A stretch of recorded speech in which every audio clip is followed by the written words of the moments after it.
دنیا میں whole cell کے حساب سے موجود رہتے ہیں. میں نے یہ واقعہ بیان میں سنایا. اچھا جن کا واقعہ ہے نا وہ آج مجھے فجر میں ملے, انہوں نے کہا مفتی صاحب آپ نے آدھا سنایا آدھا چھوڑ دیا. تو میں نے کہا اچھا آج پھر آج کی بات ہے, آج فجر کے بعد انہوں نے مجھے پورا واقعہ سنایا. پھر انہوں نے کہا اب یہ بتائیں پورا. انہوں نے کہا وہ آدھے میں وہ مزہ نہیں ہے جو پورا واقعہ ایسے تھا. انہوں نے کہیں نیٹ پہ سنا نا یہ واقعہ, وہ انہی کا قصہ ہے. انہوں نے پھر مجھے پورا واقعہ سنایا. بہت سے لوگ ہیں جن کو یہ واقعے کا پتہ نہیں ہے, تو یہ واقعہ اس پر کہ بیوقوف دنیا میں ہول سیل کے حساب سے موجود رہیں گے. تو وہ کیا ہوا ہے, کہتے ہیں کہ وہ ان کے دوست کی کہیں شادی تھی, تو جو بے وقوف ٹائپ کے لوگ ہوتے ہیں نا ان کو بہت سوالات پوچھنے کا شوق ہوتا ہے کہ نکاح کے بعد کیا ہوگا اور کیا بیگم سے بات چیت کیسے شروع کرنی ہے, کیا وہ پاگل ہوتے ہیں یہ لوگ. تو یہ آ گیا ان کے پاس, ہمارے جو دوست, نام نہیں لوں گا میں, بیٹھے ہوئے ہوں گے یہاں پہ. ایسا نہ دوبارہ پٹیں دولہے کے ابا سے, پھر یہ ایک دفعہ تو پٹ چکے ہیں, دوبارہ نہ پٹیں کہیں, زخم تازہ ہو جائے گا نا ان کا. تو وہ دولہا جس کی شادی تھی, رخصتی تھی رات کو, وہ آیا ان کے پاس ایسے ہی پوچھنے پاچھنے کے لیے. تو انہوں نے بتایا کہ بھائی دیکھو زوجہ کے پاس جانے سے پہلے اذان دینی ہے تم نے, اس کا فائدہ یہ ہوگا کہ نرینہ اولاد پیدا ہوگی صحت مند. صحت. میں نے تو صرف اتنا واقعہ سنایا تھا, انہوں نے کہا کہ پورا اس طرح ہے کہ اذان بھی کسی اونچی جگہ پہ کھڑے ہو کے دینی ہے. اذان کسی اونچی جگہ پہ کھڑے ہو کے دینی ہے, اور جب اذان شروع کر دو تو درمیان میں رکنا نہیں ہے. درمیان میں رک گئے معذور بچہ پیدا ہوگا. ٹھیک ہے نا. اب یہ جناب شروع ہو گیا, مذاق کیا تھا اس نے, مذاق کیا تھا, وہ سیریس ہو گیا. اب وہ دلہن بیٹھی بھی ہے, یہ ڈریسنگ ٹیبل پہ چڑھ گئے نا, اس سے زیادہ اونچی جگہ ان کو نظر نہیں آ رہی تھی. تو شکر ہے الماری پہ نہیں چڑھا. الماری پہ سے نہیں چڑھا کہ بھائی جب چڑھ جاتا الماری پہ تو کھڑے ہونے کی جگہ نہیں تھی. وہ بیوی کہتی کسی بندر سے میری شادی ہو گئی ہے. وہ ایک آدمی گیا نا نفسیاتی ڈاکٹر کے پاس کہ مجھے وہم ہو گیا کہ میں بندر تو نہیں ہوں. تو ڈاکٹر نے بولا پنکھے سے اترو گے تو میں علاج کروں گا نا اپنا, پنکھے سے تو نیچے اترو. تو ڈریسنگ ٹیبل پہ کھڑے ہو کر انہوں نے اذان کہنا شروع کی. اب وہ دلہن پاگل ہو گئی, چیخنے لگی یہ کیا کر رہا ہے بھائی, پاگل تو نہیں ہے. اور جا کے نا دروازہ بجا رہی ہے.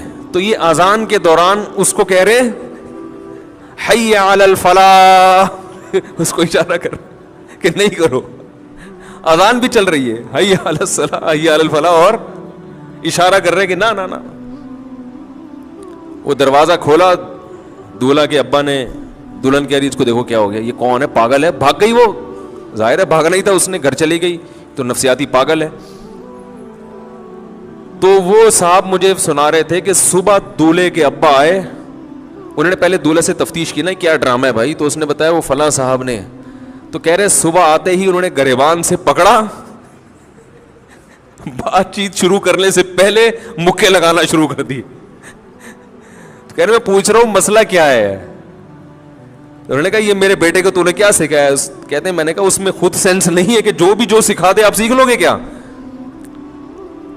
کیا خیال ہے بھائی. یعنی کوئی بھی کچھ بھی کہہ دے تو آپ اس پہ عمل شروع کر دو گے, اس میں اتنی عقل نہیں ہے تو مکے تو اس کے لگاؤ جا کے.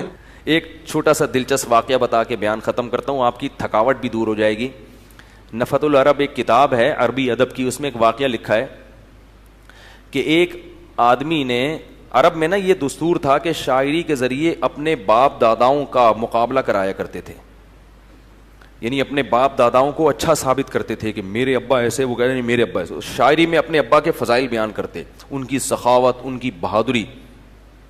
تو ایک شاعر نے, ایک آدمی اس شاعر کے گھر گیا جس نے اپنے ابا کی سخاوت پر پورا کلام کہا تھا ایک, اور مقابلہ جیتا تھا کہ بھئی ایسی سخاوت مارکیٹ میں کیا ہے, شارٹ اتنا سخی ہو, ایسا کھلا دل. مقابلہ جیت کے آیا وہ شاعر. تو ایک آدمی اس شاعر کے گھر گیا تو دیکھا کہ ایک بوڑھا آدمی, داڑھی ہے اس کی, بکری کا دودھ نکال رہا ہے اور ڈائریکٹ منہ میں دھار مار رہا ہے. کیا کر رہا ہے, ڈائریکٹ منہ میں دھار مار رہا ہے. تو اس نے بولا یار ان سے بولو برتن میں نکال کے پی لیں, ڈائریکٹ منہ میں دھار کیوں مار رہے ہیں؟ اس نے کہا اصل میں یہ میرے ابا ہیں, وہی ابا جن کی سخاوت پہ کل قصیدہ کہا تھا نا, یہ میرے ابا ہیں اور یہ اس لیے برتن پہ دھار نہیں مار رہے کہ دھار کی آواز سے بچے آ جائیں گے, وہ بھی دودھ مانگیں گے. کنجوسی کا یہ عالم ہے کہ ڈائریکٹ. اس کنجوس ترین باپ جو اپنے بچوں کو دودھ نہیں پلا رہا کہ کہیں شور کی آواز, اتنی ٹینشن سے دودھ پی رہا ہے بھائی, تو شور, اس کے سخاوت کا شاعری میں مقابلہ ہوا اور ایوارڈ جیتا ہے. یعنی ایوارڈ سے اس زمانے میں جو بھی کہ بھئی بہت واہ واہ ملی ہے کچھ بھی تھا, یہ ہوتا ہے. ایک کنجوس تھا, وہ جو ہے نا اپنے گھر میں اس کے بچے کہہ رہے تھے ابا دیسی گھی دیسی گھی, وہ دیسی گھی کنجوس کہاں کھلائے گا. ایک دن لے آیا, جب گھی کا ڈبہ لے کر آیا تو اس نے بچوں سے کہا دیکھو ڈبے سے لگا لگا کے کھاؤ, اس پہ بھی چکنائی لگی ہوتی ہے نا گھی, جب یہ چکنائی ختم ہوگی پھر ڈبہ کھلے گا. اور بچے روزانہ صبح اٹھ کے نا روٹی اس ڈبے سے رگڑ رگڑ کے کھا رہے ہوتے تھے. ایک دن کیا ہوا ہے, اچھا ایک اور بات بتا دوں, ابھی کے پی کے میں کوئی ایسی تحریک چل رہی ہے, میں آپ لوگوں سے بار بار کہتا ہوں کہ ملک کے خلاف کوئی بھی تحریک چل رہی ہو نا اس میں حصہ نہ ڈالو, چوڑے میں پھنسو گے. یہ بتا دوں آپ کو میں, چوڑے میں پھنسو گے. لیبل بہت کچھ مخلص لوگ بھی آ جاتے ہیں اس میں, لیکن لوگوں کو پتہ نہیں ہوتا کہ کون کر رہا ہے, کون کس کا ایجنٹ ہے, اس لیے ان چیزوں سے اپنے آپ کو دور رکھو. تو اگر آپ نئی ملک سے محبت ہوتی ہے آپ سے, آرمی سے بھی نہیں دل چاہتا کرنے کا, تو نفرت بھی نہ کرو, اور اگر نفرت کرتے بھی ہو تو نفرت ہی کرو, کچھ کرنے کی ضرورت نہیں ہے. ٹھیک ہے نا, کرو گے تو چوڑے میں ہی آؤ گے اور کوئی فائدہ نہیں ہوگا, نقصان نہیں ہوگا. خیر, تو وہ میں بتا رہا تھا کہ وہ گھی کے ڈبے سے لگا لگا کے کھا رہے تھے. اب اس کو کہیں سفر پہ جانا پڑ گیا, اس نے کہا یار ایسا نہ ہو کہ ختم ہی ہو جائے, تو اس نے وہ ڈبہ جو ہے الماری میں رکھ دیا اور باہر سے تالا لگا دیا کہ بھئی کہیں ایک دم زیادہ نہ استعمال کر لیں. سفر سے جب واپس آیا تو بچوں سے پوچھا کہ بیٹا گھی تو نہیں استعمال کیا؟ انہوں نے کہا ابا ہم الماری سے لگا لگا کے کھاتے تھے. وہ بھی تو کنجوس کے بچے تھے نا. ہم کیا کرتے تھے, الماری سے لگا لگا کے کھاتے. اس نے ایک تھپڑ مارا, بولا بے شرمو, کبھی گھی کے بغیر تمہیں گزارا, چند دن گھی کے بغیر گزارا نہیں کر سکتے تھے؟ تو ایسے ایسے کنجوس لوگ ہوتے ہیں, اور سخاوت کیا شاعری میں مقابلہ ہوتا ہے, اور کیا انعام جیت کے آتے ہیں. تو یہ ہے شاعری.